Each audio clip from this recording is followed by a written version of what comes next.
अस्सलाम वालेकुम स्टूडेंट्स, उम्मीद करता हूँ कि आप लोग खैरियत से होंगे। जैसे कि आप लोगों को पता है कि हम लोगों ने क्लास 10th का मैथ स्टार्ट कर चुके हैं, ठीक है, जिसका फ़र्स्ट चैप्टर का मैं इंट्रोडक्शन ऑलरेडी आप लोगों को दे चुका हूँ।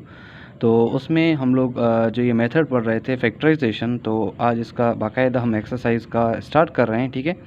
इससे पहले मैं ऑलरेडी पिछले वीडियोज़ में बता चुका हूँ कि फैक्टराइजेशन क्या होता है और फैक्टराइजेशन किस तरीके से सॉल्व आउट किया जाता है। तो आइए आज इसके हम एक क्वेश्चन को सॉल्व आउट करते हैं, जो कि हमारे पास बुक की एक्सरसाइज 1.1 का पहला सवाल है। वो क्वेश्चन है हमारे पास x² minus 11x plus 24 which is equal to 0। अब इसको हमें सॉल्व आउट करना है बाय फैक्टराइजेशन मेथड से। तो आइए इसको सॉल्व करते हैं हम लोग। सबसे पहले यहाँ पे लिखेंगे सॉल्व लिखने के बाद क्वेश्चन को has it is x² minus 11x plus 24 which is equal to 0। अब आप लोगों को, जैसे कि मैं फैक्टराइजेशन के मेथड में ऑलरेडी आप लोगों को बता चुका हूं, ठीक है, कि इसका हम करेंगे मिड टर्म ब्रेक, ठीक है। मिड टर्म ब्रेक का ये हमारे पास तरीक़ेकार है कि हमें दो ऐसे फैक्टर्स चाहिए, ठीक है, जिनको अगर हम मल्टीप्लाई करें तो हमारे पास आंसर 24 आ जाए, और अगर उनको हम जो ये माइनस कर लें तो हमारे पास उसका आंसर -11 आना चाहिए, ठीक है। मिसाल के तौर पे अगर आप लोग लेना चाहें तो -7 and -4 which is equal to -11, ठीक है। लेकिन इन दोनों का अगर हम प्रोडक्ट देख लेते हैं, ठीक है, -7 multiply by -4 which is equal to 28। अब हमारे पास जो ये एक कंडीशन तो इसकी फुलफ़िल हो रही है, ठीक है, लेकिन सेकंड कंडीशन में हमें प्रोडक्ट जो है वो 24 नहीं मिल रहा है, वो 28 आ रहा है। तो ऐसे दो नंबर्स जिनको हम मल्टीप्लाई करें तो 28 आ जाए, और जिनको हम माइनस इंटू माइनस कर लें तो -11 आ जाए। तो इस तरह के दो नंबर्स, एक हमारे पास है -3 और एक हमारे पास है -8। ये दो ऐसे नंबर्स हैं, इनको अगर हम मल्टीप्लाई करेंगे तो हमारे पास जो इसका प्रोडक्ट है वो आ जाएगा 24, और -8 और -3 और -8 हमारे पास बन जाता है -11, ठीक है। अगर आप लोग यहाँ पे देखना चाहें तो ये -3 है और ये -8 है। Minus minus will be plus, it equal to -11, और -3 को अगर हम मल्टीप्लाई करेंगे -8 के साथ, इट विल बी 24। अब हम क्या करेंगे, ये जो हमारे पास 11 है इसको हम ब्रेक करेंगे दो हिस्सों में, ठीक है। तो ये x² हैज़ इट इज़, और यहाँ पे 11 की जगह पे एक फैक्टर हमारे पास आ गया है 3x, दूसरा हम लिखेंगे -8x plus 24 has it is which is equal to 0, ठीक है। अब अगर ये माइनस विल बी प्लस, तो 3 और ये जो हमारे पास जो ये 8 है, इनको अगर हम प्लस करेंगे तो 11x बनेगा, ठीक है। अब आप लोग क्या करेंगे कि अगर यहाँ पे आप लोग फोकस कर लें, ठीक है, यहाँ से अगर आप लोग देख लें तो हमारे पास जो x है वो कॉमन जा रहा है, ठीक है। x² है -3x है, यानी कि x को यहाँ से कॉमन ले सकते हैं। इसके बाद अगर आप लोग यहाँ पे फोकस करेंगे, ठीक है, यहाँ पे तो x मौजूद है बट यहाँ पे x नहीं है, तो हम क्या करेंगे, यहाँ x है तो यहाँ x नहीं है, तो हम x को कॉमन नहीं ले सकते हैं क्योंकि दोनों साइड पे x तो मौजूद ही नहीं है। तो हम क्या करेंगे, तो यहाँ से हम लेंगे 8 को कॉमन। क्यों 8 को कॉमन लेंगे, क्योंकि 8 के टेबल में 24 आ जाता है, ठीक है, जैसे कि हम लोगों ने यहाँ पे इसके फैक्टर लिए हुए हैं। तो अब हम यहाँ पे क्या करेंगे, यहाँ से लेंगे x को कॉमन, जो कि हमारे पास आ जाएगा x माइनस 3, माइनस यहाँ से -8 को कॉमन लेंगे तो ये बनेगा x minus 3 which is equal to 0।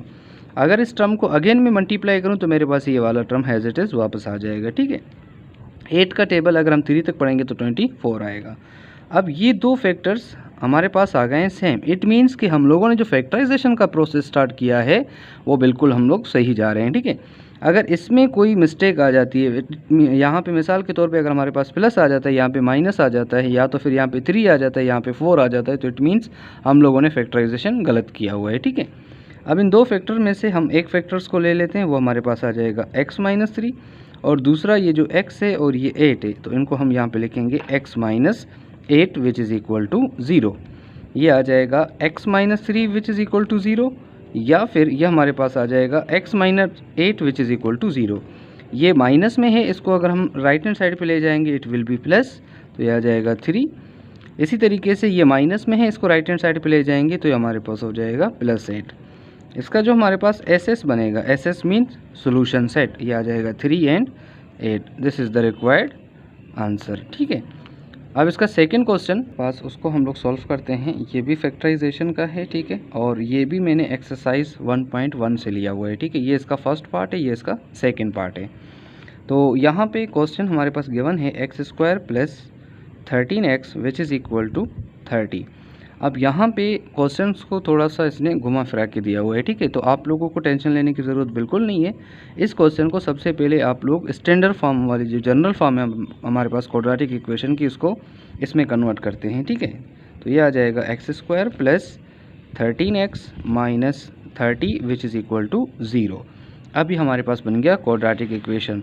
अब इसको हम किस तरीके से सॉल्व करेंगे, ठीक है। तो हमारे पास यही प्रोसेस है कि इस 13 को हम ऐसे दो नंबर्स में ब्रेक करेंगे जिनको अगर हम ऐड कर लें तो हमारे पास दोबारा 13 वापस आ जाए, और अगर उनको हम मल्टीप्लाई करें तो हमारे पास 30 आ जाए। तो ऐसे दो फैक्टर्स यानी कि ऐसे दो नंबर्स जिनको मल्टीप्लाई करें तो हमारे पास 30 आ जाए, और जिनको अगर हम प्लस माइनस कर लें तो हमारे पास 13 आ जाए। तो यहाँ पे लिख लेते हैं -30 और यहाँ पे लिख लेते हैं 13। तो अगर 15 में से, ठीक है, मैं -2 कर दूं, ठीक है, अगर 15 में से -2 कर दूं तो मेरे पास बचेगा 13। और अगर इसी 15 के साथ अगर मैं 2 को मल्टीप्लाई करूं तो मेरे पास क्या आ जाएगा, 30 आ जाएगा। और 2 हमारे पास दो ऐसे नंबर हैं जिनको मल्टीप्लाई करने से हमारे पास 30 आ जाता है, और अगर 15 में से हम 2 को निकालें तो हमारे पास 13 बचता है, ठीक है। तो इसकी जगह पे हम रिप्लेस करेंगे तो ये आ जाएगा x² plus 15x minus 2x minus 30 which is equal to 0। अब इसी तरीके से जहाँ ये हम लोगों ने क्वेश्चन सॉल्व किया था, ठीक है, इसी मेथड से हम लोग यहाँ से लेंगे कॉमन। तो आप लोग यहाँ पे देखें गौर से क्या चीज़ कॉमन आ रही है, x, तो यहाँ पे आ जाएगा x प्लस 15, ठीक है। और यहाँ से -2 को कॉमन ले लेंगे तो यहाँ पे आ जाएगा x plus 15 which is equal to 0। अब ये जो है हमारे पास माइनस में था तो आप लोग परेशान होंगे कि सर ये कैसे प्लस में कन्वर्ट हुआ। तो ये जो माइनस का साइन है उसको मैंने मल्टीप्लाई किया माइनस के साथ, तो minus minus will be plus, ठीक है। इस तरीके से मैंने इसको 15 किया। अब यहाँ पे देख लें, ये भी हमारे पास x प्लस 15 है और ये भी हमारे पास x प्लस 15 है। तो इन दोनों में से हम लोग एक को लिखेंगे, ये आ जाएगा हमारे पास x प्लस 15, और ये हमारे पास आ जाएगा x minus 2 which is equal to 0।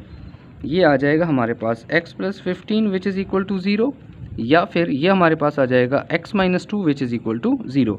ये प्लस में है, इसको उस तरफ शिफ्ट करेंगे तो इट विल बी माइनस, तो ये आ जाएगा -15। और ये यहाँ पे माइनस में है तो उसको राइट हैंड साइड पे ले जाएंगे, इट विल बी प्लस। तो इसका जो हमारे पास SS बनेगा, ठीक है, जिसको हम बोलते हैं सोल्यूशन सेट, तो वो हमारे पास बनेगा -15 and +2। This is the required answer. Question number 3 हमारे पास, इसको हम सॉल्व करेंगे बाय फैक्टराइजेशन मेथड। जैसे इससे पहले मैं 2 क्वेश्चन सॉल्व कर चुका हूँ, ठीक है। क्वेश्चन नंबर 3 है एक्सरसाइज 1.1 का, वो है हमारे पास 3 × x² plus × 18x plus × 15 which is equal to 0। अब इसको फैक्टराइज करने के लिए आप लोग क्या करेंगे कि हमारे पास ये जो 3 है हम इसको मल्टीप्लाई करेंगे 15 के साथ। तो अगर 3 को मल्टीप्लाई किया जाए 15 के साथ तो आंसर विल बी 45, ठीक है। तो अब इस 18 को हमें ऐसे दो टर्म्स में ब्रेक करना होगा जिनको हम मल्टीप्लाई करें तो हमारे पास क्या आ जाए, 45 आ जाए, और अगर हम इन दोनों टर्म्स को प्लस करें तो हमारे पास 18 आ जाए।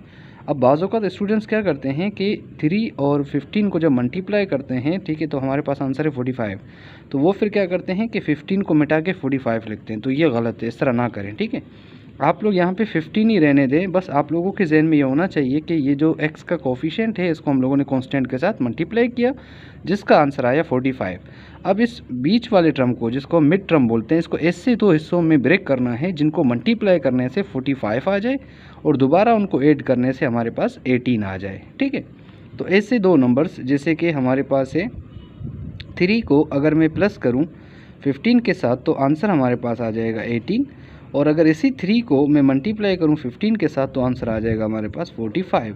तो ये दो वो हमारे पास फैक्टर्स हैं जिनको हम लोग जो ये अगर प्लस करते हैं तो हमारे पास 18 आ जाता है, अगर मल्टीप्लाई करते हैं हमारे पास 45 आ जाता है। तो हम क्या करेंगे, 18 की जगह पे इन दोनों टर्म्स को लिखेंगे। तो हमारे पास आ जाएगा 3 × x² plus × 3x plus × 15x plus × 15 which is equal to 0। अब यहाँ से आप लोग यहाँ पे अगर आप लोग फोकस करेंगे तो इससे पहले जितने हम लोगों ने क्वेश्चंस किए उसमें सिर्फ x कॉमन आ रहा था, लेकिन अब आप लोग अगर गौर करेंगे तो एक हमारे पास 3 है और यहाँ पर भी 3 मौजूद है, यहाँ पे भी x मौजूद है, यहाँ पे भी x मौजूद है। इट मीन्स कि यहाँ से 3x को कॉमन निकालेंगे तो ये आ जाएगा हमारे पास 3x और यहाँ ब्रैकेट में आ जाएगा x प्लस 1, क्योंकि ये 3x को मैंने बाहर कॉमन निकाला, प्लस यहाँ से हमारे पास 15 को हम कॉमन निकालेंगे, ठीक है। तो यहाँ पे आ जाएगा x plus 1 which is equal to 0। अब यहाँ पे आप लोग गौर कर लें, ये टर्म और ये टर्म बोथ आर सेम, ठीक है। इट मीन्स कि हमारी फैक्टराइजेशन बिल्कुल राइट है। तो ये आ जाएगा x प्लस 1 और जो हमारे पास बच गया है, ठीक है, 3x इंटू 15, तो यहाँ लिखेंगे 3x प्लस 15 जो कि बराबर है 0 के। तो एक टर्म आ जाएगा हमारे पास x plus 1 which is equal to 0 और दूसरा फैक्टर आ जाएगा x plus 15 which is equal to 0। ये यहाँ प्लस में है तो वहाँ जाके -1 बनेगा, ठीक है। और यहाँ पे हमारे पास ये 3x एज इट इज़ और ये 15 प्लस में है तो यहाँ आके -15। अब 3 यहाँ मल्टीप्लाई हो रहा है तो 3 को दोनों साइड पे क्या करेंगे, डिवाइड करेंगे, तो ये 3 के साथ कैंसिल आउट हो जाएगा। तो यहाँ बचेगा x, 3 1 ज़ा 3, 5 ज़ा, तो यहाँ पे आ जाएगा -5। तो हमारे पास जो SS बनेगा वो बनेगा -1 into -5। This is the required answer.